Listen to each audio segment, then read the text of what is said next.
Yeah. There you go.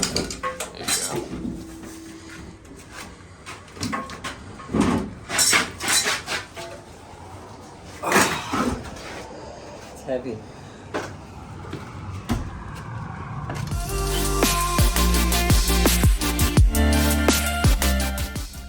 Good morning. It is Friday, February 10th.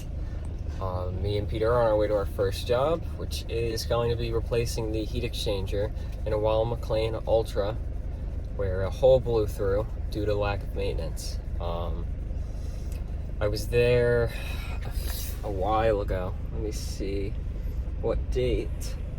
I was there on November 3rd, so it's February 10th. November, December, January, February, 3 months later. That's how long it took us to be able to get this heat exchanger, which was very frustrating for the customer because they told Weil Mclain said that she can't be running this for heat. It's unsafe. It has a hole in it, so it was leaking carbon monoxide, damaging internal components. But we finally got it. We're gonna put it in. I'm not sure how difficult it's gonna be because I've never done it. I don't think it's gonna be that bad, but it's heavy. It's over 70 pounds. So Peter's with me to give me a hand, and hopefully it goes well. Okay, so here we are. Here's the heat exchanger. You can see we got water in here, cup to catch it, and if I peel this tape off up here, you can see the hole. There's our hole, clean hole through the heat exchanger. Stick my finger in it, and that's where the flame is. So a big issue, and finally able to fix it today. Looks like it's gonna be not too bad. There's a union below and a union up top. Just gotta take off the cover panel, and I'm not sure how this is gonna be disconnected. It might just slide right out. Peter just removed the cover panel, and here's the condition of the heat exchanger on the inside.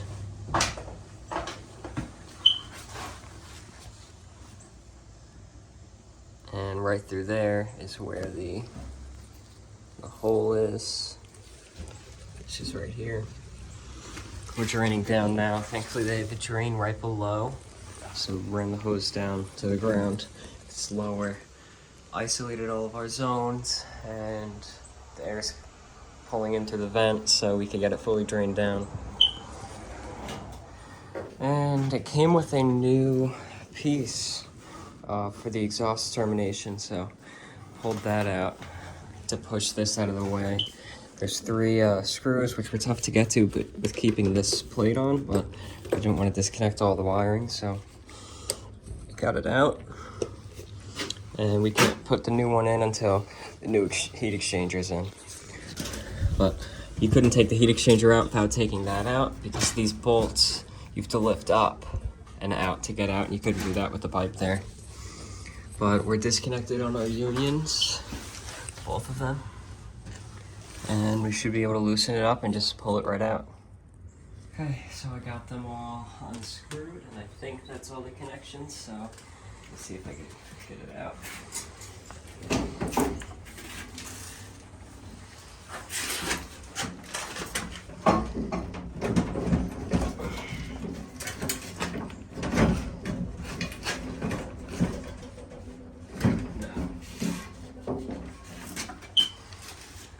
Connection up top that I have to undo or twist on the web. No, you're still hitting it. Yeah, it's stuck.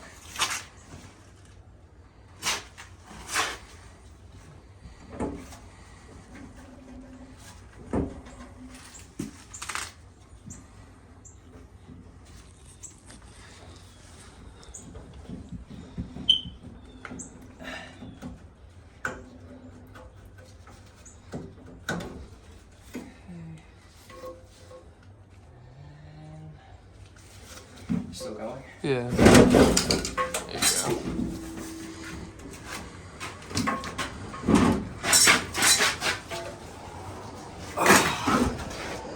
It's heavy.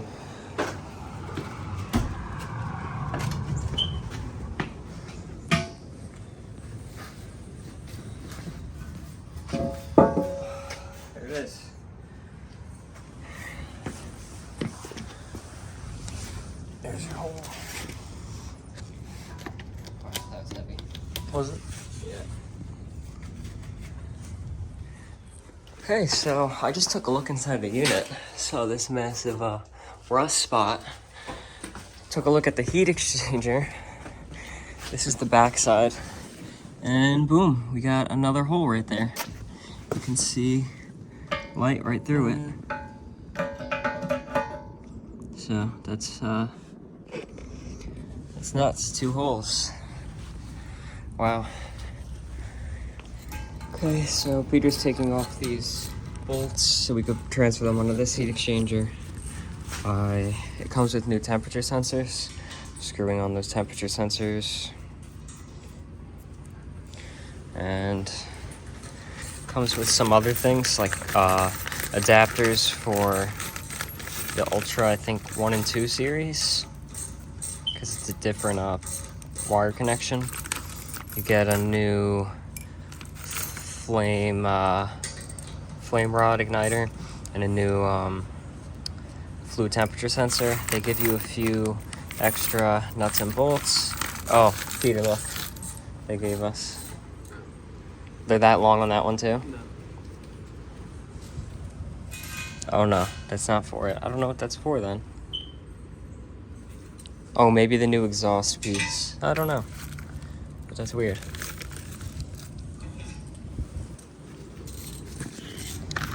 So, we'll get everything all set up, put this one in, and then we have to put our new gasket on our cover.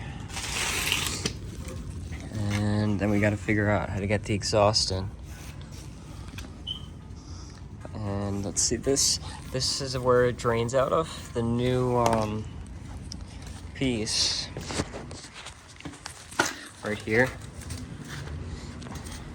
You can see it like locks in there.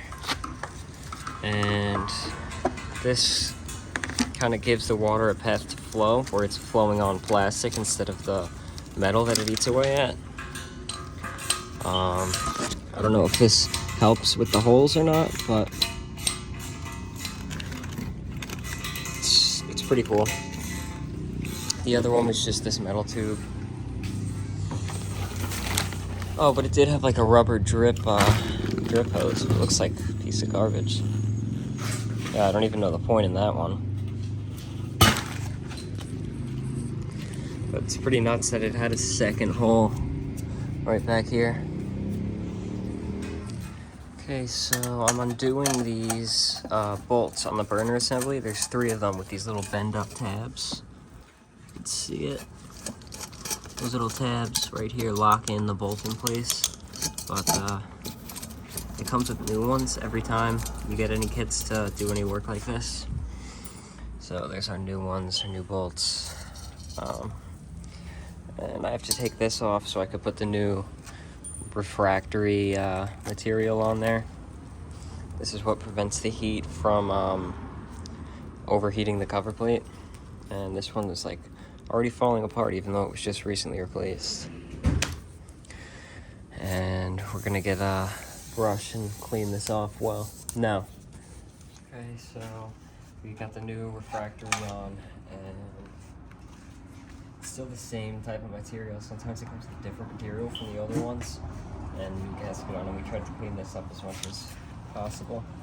But now I am putting in these screws or these bolts with these tabs, and sometimes they're a pain to line up.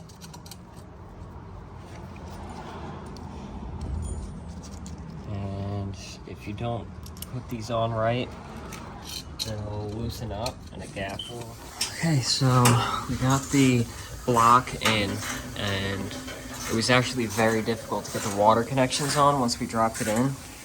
They didn't want to line up nicely. It's a lot of pulling and trying to thread on the unions, but we got it on. Right now I'm filling it with water to make sure it doesn't leak. Slowly to try to let air come up and out of the air vent.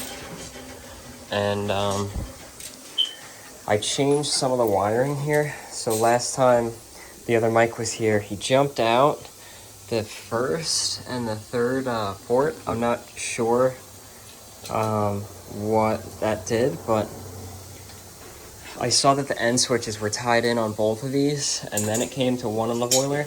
I ran an end switch from each to one, or heating zone 2 and heating zone 3. This is heating zone 1, which is priority for the domestic hot water, which goes to the tank. But I'm gonna make sure that the pumps are set up to turn on at the right time, and make sure that we get circulation through our zones. And that's gonna be it. We just need to make sure that everything's working right. We gotta run that new piping for the exhaust termination out of the heat exchanger, which is the plastic right over there. And Peter's tightening up those mounting brackets. I'm also gonna use my 300 whatever degree plumber's grease for all the connections on the flue. That way you don't tear any gaskets and it slides in nicely. And I'm glad we were able to lift the PVC up and out of the way without cutting it apart. Okay, so we actually have a drip coming from the circulator at the top and the back. Let's see the water droplets right there. So I'm gonna be replacing the circulator flanges now. Okay, so Peter is hooking up the little charge hose for the Sentinel. With the new heat exchanger, we want to make sure that it's charged and it's not gonna corrode. This prevents corrosion in limescale and hydronic heating systems. So this has to be done in the Ultra, and I know it has to be done in the Ecotech. I'm sure they want it to be done in all their boilers. But he's going to hook the can up, twist it, and then open the boiler drain, and it injects itself into the system. And just wait a little bit. And how does it feel? Full? Empty? Empty. Just about empty. Yeah, so close it. And then you pop turn off the twist hose part. No, the other, at the end, not that one. You'll get squirted. Take this off? Yeah.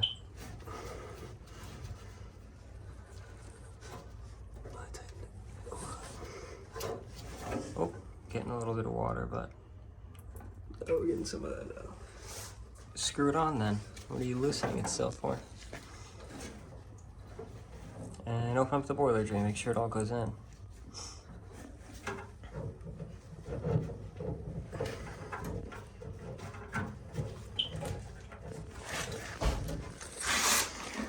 Okay, so I just mounted on the cover plate and got the wiring in place. And now I'm setting up. It comes with new flame rod and new screws. So I'm gonna replace those. And it comes with a new gasket.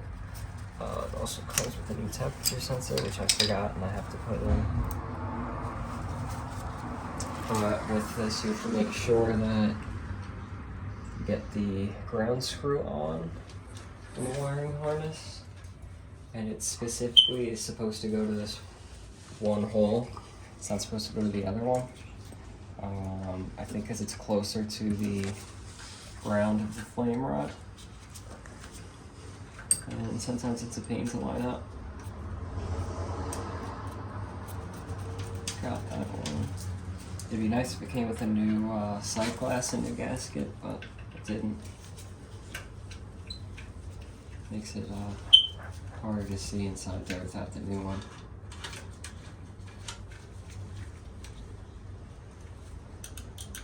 And I'm not going to make these too tight because the piece that they thread into is a piece of steel, which is another piece that's threaded into the aluminum, and they strip out. I've seen them stripped out before, and I don't want to do that. It just needs to be tight enough to crush the gasket to make a seal. And the sensor is easy enough to take out, just a plug. Comes with a new gasket, which I'm gonna need lubricant for. It slides on nicely.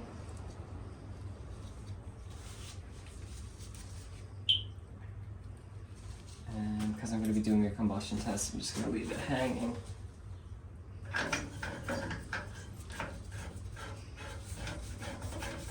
The gas, which I need the Crescent.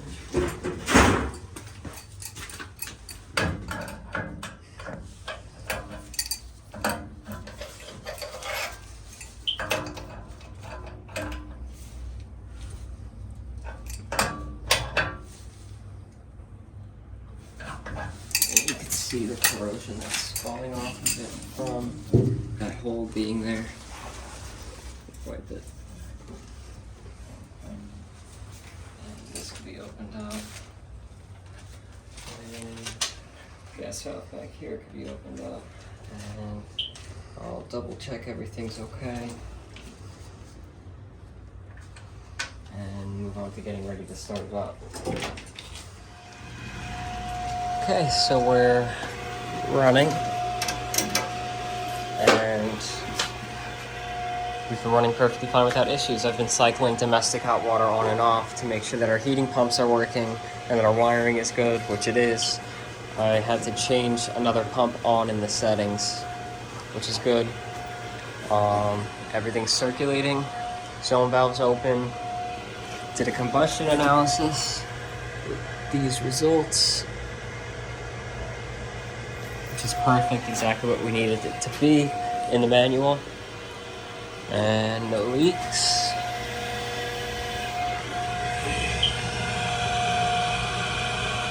Oh, there was just a drip there, I think. But that was loose. So we're all set. Okay, so we finished up there and everything worked fine. Everything went well, everything went smoothly. And that's gonna be it for this video. So hopefully you enjoyed watching. Turn right onto East Rockaway Road. If you did, like the video, comment any advice or criticisms or feedback, and subscribe. Thanks for watching.